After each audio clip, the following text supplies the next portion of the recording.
नमस्कार दोस्तों, साहित्य सुधा में आपका स्वागत है। दोस्तों, साहित्य सुधा एक ऐसा प्लेटफॉर्म है जिसके माध्यम से हमारी अपनी जो भाषाएं हैं, हिंदी, उर्दू और संस्कृत, इनको जीवित रखने का मेरा प्रयास, एक छोटा सा प्रयास है। मैं मामूली आदमी हूँ, छोटा सा प्रयास है।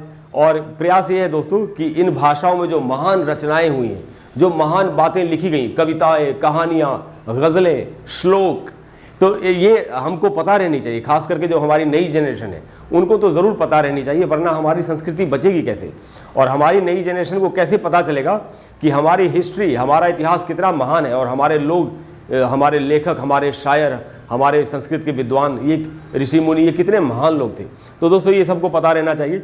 इसी कड़ी में दोस्तों एक कविता आपके सामने प्रस्तुत कर रहा हूँ। विश्व प्रसिद्ध कविता है, आपने बचपन में हो सकता है पढ़ी ही होगी, और जिन लोगों ने नहीं पढ़ी है उनके लिए तो ये स्वर्णिम अवसर है कि वो इस कविता का रसास्वादन करें। दोस्तों कविता का नाम है हम पंछी उन्मुक्त गगन के। अब आपको याद आ गया होगा जिन लोगों ने कविता पढ़ी है, बचपन में आपने कविता पढ़ी होगी, स्कूल के पाठ्यक्रम में ये कविता होती थी। हम पंछी उन्मुक्त गगन के इस कविता को लिखा है श्री शिव मंगल सिंह सुमन जी ने। मैं उनको श्रद्धा के साथ प्रणाम करता हूँ। बहुत ही महान रचनाकार रहे शिव मंगल सिंह सुमन जी, कौन नहीं जानता उनको, वो भी विश्व प्रसिद्ध व्यक्ति हैं। और उनकी ये विश्व प्रसिद्ध कविता है हम पंछी उन्मुक्त गगन के। इसमें स्वतंत्रता के ऊपर, आज़ादी के ऊपर ये कविता है। यानी कोई भी जो प्राणी है, प्राणी मात्र जो है वो स्वतंत्र, उसका जन्म होता है, यानी वो आज़ाद पैदा होता है। हम इतने स्वतंत्र, हमारा जन्म जब हम लेते हैं तो हम इतने स्वतंत्र होते हैं कि हमारे शरीर पर कपड़े का एक धागा नहीं होता। तो अगर किसी प्राणी को, किसी इंसान को, किसी जानवर को, किसी चिड़िया को बंदिशों में, बंधनों में बांध दिया जाए तो ये गलत बात है। हम किसी को बंदिशों में रख नहीं सकते। अगर किसी को बंदिश में रख दिया जाए, किसी को गुलामी में रख दिया जाए, तो उसके भीतर की सुंदरता जो नष्ट हो जाती है, उसका शक्ति जो है, उसकी शक्ति जो है वो नष्ट हो जाती है, उसका पराक्रम नष्ट हो जाता है, उसकी सुंदरता खत्म हो जाती है। यही बात कही जा रही है। ये सिंबॉलिक, प्रतीकात्मक रूप में ये कविता है। ये हर प्राणी के लिए उसकी स्वतंत्रता के बारे में ये कही जाने वाली, उसकी भावनाओं को बताने वाली कविता है। तो ये कविता है कि एक चिड़िया ये कह रही है कि तुम मुझे सोने के पिंजरे में बंद करके मत रखो, मुझे सोने के पिंजरे में भी बंद नहीं रहना, चाहे बाहर मुझे धूल में ही घूमना पड़े, लेकिन मुझे अपनी आज़ादी चाहिए। इसी के ऊपर ये कविता है। तो आपको एक एक पंक्ति सुनाता हूँ, एक एक लाइन। देखिए कितनी कमाल की कविता है ये, कितनी सुंदर कविता है। तो पहली पंक्ति है इसकी, हम पंछी उन्मुक्त गगन के। पंछी का अर्थ होता है चिड़िया, उन्मुक्त का अर्थ होता है खुला हुआ, गगन का अर्थ है आसमान यानी आकाश। तो हम पंछी उन्मुक्त गगन के पिंजरबद्ध न गा पाएंगे। पिंजरबद्ध का अर्थ है अगर पिंजरे में कोई बंद है तो वो चिड़िया कह रही है कि हम तो खुले आसमान में विरचने वाले, मतलब उड़ने वाले हम प्राणी हैं। अगर हमको पिंजरे में बंद कर दिया जाए तो हम गाना नहीं गा पाएंगे। यानी कि किसी भी इंसान को अगर गुलामी में रखा जाए, बंदिशों में रखा जाए, तो उसके भीतर का जो असली स्वरूप है, उसकी जो सुंदरता है, वो कभी बाहर नहीं आ पाती। उसके व्यक्तित्व की हत्या हो जाती है, ये बात कही जा रही है। तो किसी के व्यक्तित्व की हत्या करना सही नहीं है। दोस्तों मैं अलग से एक बात वैसे भी आपको कहूँगा कि किसी भी जानवर को बांध के रखना ये मेरा है, किसी चिड़िया को पिंजरे में बंद करके रखना और खुश होना, ये देखो मेरे पास कितनी सुंदर चिड़िया है, ये बहुत ही बेरहमी है। ये मैं क्या कह सकता हूँ आपसे। अगर संभव हो सके तो हमको किसी भी चिड़िया को पिंजरे में बंद करके नहीं रखना चाहिए, और किसी भी जानवर के गले में रस्सी बांध के हमको नहीं रखना चाहिए। वो स्वतंत्र पैदा हुए थे, उनको भी स्वतंत्र ही रहने देना चाहिए इस पृथ्वी पर, जैसे हम स्वतंत्र हैं। अगर कोई हमारे गले में रस्सी बांध दे या कोई हमको पिंजरे में बंद करके रख दे तो हमको कैसा लगेगा। वही बात है दोस्तों, बहुत सुंदर तरीके से श्री शिव मंगल सिंह सुमन जी ने कही है कि हम पंछी उन्मुक्त गगन के पिंजरबद्ध न गा पाएंगे, कनक तीलियों से टकराकर। कनक का अर्थ होता है स्वर्ण यानी सोना, कि सोने का जो पिंजरा है उसमें जो पिंजरे में जो सलाखें हैं उनसे टकराकर पुलकित पंख टूट जाएंगे। पंख जो पुलकित यानी जो फूले हुए पंख होते हैं चिड़िया के, वो टूट जाएंगे। यानी कि आदमी की जो सुंदरता है वो कभी बाहर नहीं आ पाएगी। जो असली स्वरूप है उसका, सुंदर स्वरूप, वो कभी बाहर नहीं आ पाएगा अगर उसको गुलामी में रख दिया जाए। तो कनक तीलियों से टकराकर पुलकित पंख टूट जाएंगे। हम बहता जल पीने वाले। अब चिड़िया तो आसमान में स्वच्छंद उड़ती है, तो अगर उसको प्यास लगेगी तो कहीं भी नदी के किनारे बैठ के वो पानी पी लेगी। बहता हुआ जल है, पानी पी लिया उसने, कोई बंदिश नहीं है, कोई पाबंदी नहीं है।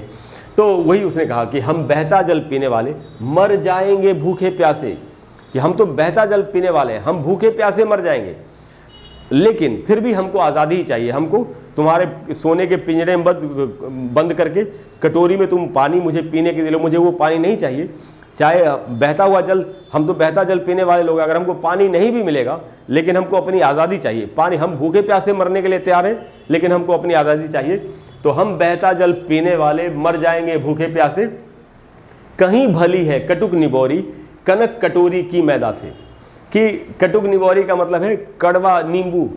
तो चिड़िया कह रही है कि कनक कटोरी की मैदा, कनक कटोरी यानी सोने की कटोरी में भी अगर तुमने मुझे गुलाम बना के रखा है और तुम सोने की कटोरी में मुझे मैदा यानी कि अच्छा खाना भी खाने के लिए दे रहे हो, उससे भी अच्छा है कि मुझे अपनी आज़ादी चाहिए और मैं कड़वा नींबू भी अगर बाहर मुझे मिलेगा, यानी बाहर मुझे जो भी रूखा सूखा मिलेगा, या मैं भूखा प्यासा भी मर जाऊं तो भी मुझे चलेगा, मुझे कोई दिक्कत नहीं है, लेकिन मुझे आज़ाद रहना है। तो कहीं भली है कटुक निबोरी कनक कटोरी की मैदा से, स्वर्ण श्रृंखला के बंधन में, श्रृंखला का अर्थ यहाँ पर है जंजीर, कि सोने की जंजीर में भी अगर तुम मुझे बांध के रखो, अपनी गति उड़ान सब भूले। तो अगर हमने किसी को बांध के रखा है, चाहे वो जंजीर सोने की ही है, उड़ान तो अपनी भर नहीं सकती चिड़िया। तो यही कहा जा रहा है कि अगर किसी को गुलामी में रख दिया जाए तो उसके व्यक्तित्व की हत्या हो जाती है। तो स्वर्ण श्रृंखला के बंधन में अपनी गति उड़ान सब भूले, बस सपनों में देख रहे हैं तरु की फुनगी पर के झूले। तो हम तो गुलाम हैं, तो हम तो सिर्फ सपने में देख रहे हैं। तरु का अर्थ होता है वृक्ष, पेड़, फुनगी यानी जो उसकी सबसे ऊपर का जो हिस्सा होता है, पर के झूले, जब चिड़िया बैठी होती है फुनगी पर तो हवा के झोंकों के साथ टहनियाँ हिलती हैं तो चिड़िया भी झूला झूलती है। यही बात वो कह रही है कि बस सपनों में देख रहे तरु की फुनगी पर के झूले, ऐसे थे अरमान कि उड़ते। तो चिड़िया ये बता रही कि हमारे अरमान तो ऐसे थे कि हम उड़ते और क्या करते, नील गगन की सीमा पाने, कि ये आसमान की क्या सीमा है, आकाश की क्या, कहाँ तक है ये आसमान, वहाँ तक हम उड़ के देखते। यही हमारा अरमान था, यही हमारी इच्छा थी। ऐसे थे अरमान की उड़ते, नील गगन यानी नीला आकाश, नील गगन की सीमा पाने, लाल किरण सी चोंच खोल चुगते तारक अनार के दाने। यानी कि अरमान तो ये था कि आसमान की कहाँ तक सीमा वो देखते, और जो तारे हैं उनको अपनी लाल किरण सी चोंच यानी सूर्य की रोशनी के समान जो लाल हमारी चोंच है, वहाँ तक जाके हम उन तारों को खाने की कोशिश करते हैं। यानी कि असल में मीनिंग ये है, असली बात ये है, असली अर्थ ये है कि हम उड़ान भरते हैं आसमान में और कोई बंदिश नहीं होती हमारे ऊपर हम कोई बंधन नहीं होता, और हम जितनी भी उड़ान भर सकते थे हम भरते। यानी हम अपनी ज़िंदगी को अपने तरीके से जीते, लेकिन हमको गुलामी में रख के हमको उस चीज़ से वंचित कर दिया गया, हमारी स्वतंत्रता से, हमारी उड़ान से हमको वंचित कर दिया गया। उसके बाद दोस्तों चिड़िया कह रही है, होती सीमाहीन क्षितिज से, तारक अनार दानों के बाद होती सीमाहीन क्षितिज। क्षितिज का अर्थ आप समझते हैं, हराइजन, जहाँ पर ऐसा लगता है कि आसमान और धरती मिल रहे हैं। बहुत दूर अगर आप एक बहुत बड़ी खाली जगह, लंबी खाली जगह, आपको खास करके समुद्र के पास जब आप खड़े होंगे तो आपको दिखाई पड़ेगा कि आसमान समुद्र में डूब रहा है कहीं पर, उसी को क्षितिज कहते हैं। या जब सुबह के समय जब आपको सूर्य नारायण, जब सूर्य निकलते हुए दिखाई देते हैं, तो जो पृथ्वी से जहाँ सूर्य निकलते दिखाई देते हैं, ऐसा लगता है कि पृथ्वी से ही निकल रहे हैं, सूर्य निकल वो आसमान से रहे होते हैं, उसको क्षितिज कहते हैं। तो यही वो चिड़िया कह रही है कि जो क्षितिज की कोई सीमा तो है नहीं, होती सीमाहीन क्षितिज से इन पंखों की होड़ा होड़ी। इन पंखों की होड़ा होड़ी का मतलब क्या है, होड़ का मतलब होता है कंपटीशन। तो कह रही कि मेरे जो पंख हैं इनसे उड़ के मैं वहाँ तक जाने का कंपटीशन करती कि जो सीमाहीन क्षितिज है वहाँ तक कैसे पहुँचा जा सकता है। यानी कि अनंत उड़ान, एक व्यक्ति, एक प्राणी जो स्वतंत्र है वो अपनी उड़ान को अनंत बनाना चाहता है, वो जीवन में बड़ी बड़ी सफलताएं हासिल करना चाहता है, बड़े मुकामों को हासिल करना चाहता है। लेकिन ये तो वो तब कर सकता है ना जब वो स्वतंत्र हो, जब वो आज़ाद हो। अगर उसको किसी बंधन में बांध के रख दिया गया है तब तो ऐसा नहीं कर सकता। तो ये उसके अरमान थी, उसकी इच्छा थी, चिड़िया कह रही है। उसके बाद है, या तो क्षितिज मिलन बन जाता, तो या तो हम जाके कामयाबी हासिल कर लेते, जो क्षितिज है, जो हराइजन है, या तो हम वहाँ पर पहुँच ही जाते, या तनती सांसों की डोरी, या फिर हम मर ही जाते। हिंदी में दोस्तों कहते हैं ना, इस पार या उस पार, या तो मैं कामयाब हो जाऊंगा या मैं मर ही जाऊंगा। मैं खुद ही अक्सर ऐसी बात बोलता रहता हूँ कि या तो मैं कामयाब हो जाऊंगा या मैं मर ही जाऊंगा, मुझे बीच में लटक के रहना अच्छा नहीं लगता।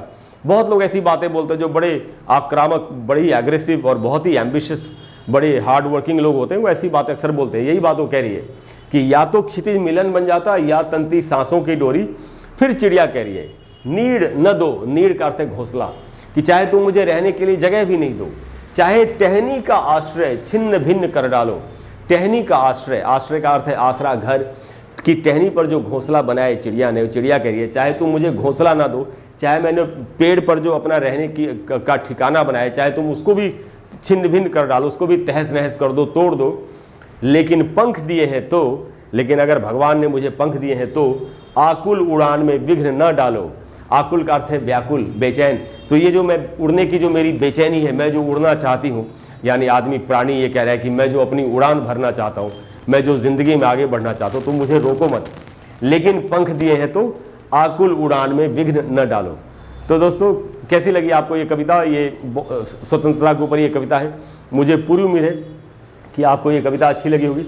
अगर आपको कविता अच्छी लगी हो, आप चाहते हैं मैं आगे भी इस तरह की कविताएं आपको बताता रहूं, आपको उर्दू में शेर गज़लें बताता रहूं, संस्कृत के श्लोक बताता रहूं, तो प्लीज़ वीडियो को लाइक करें और शेयर करें और चैनल को सब्सक्राइब करें। अपने मित्रों के साथ, दोस्तों के साथ इस कविता को ज़रूर शेयर करें, खास करके बच्चों को ज़रूर सुनाएं, जिससे कि हम सबको अपनी संस्कृति के बारे में पता रहे और हम अपने पास्ट को, अपनी जड़ों को हम भूलें नहीं। ये बहुत ज़रूरी है। हम कहीं भी बाहर दुनिया में जाएंगे तो एक भारतीय के रूप में, एक इंडियन के रूप में ही हमारी पहचान होगी, और बाहर के लोग हमसे यही उम्मीद करेंगे कि हमें अपनी भाषाओं का पूरा ज्ञान है। ऐसा न हो कि हमको कहीं पर लज्जित होना पड़े, हमको कहीं पर शर्मिंदा होना पड़े। तो दोस्तों, अगली बार जब हम मिलेंगे तो मैं आपको फिर से बहुत ही सुंदर एक कविता, बहुत ही सुंदर कोई गज़ल या कोई श्लोक सुनाने की कोशिश करूँगा, का प्रयास करूँगा। धन्यवाद, थैंक यू, शुक्रिया। अब अगली बार मिलते हैं और फिर एक नई बात साथ में मिल करके किसी नई चीज़ का रसास्वादन करेंगे। धन्यवाद।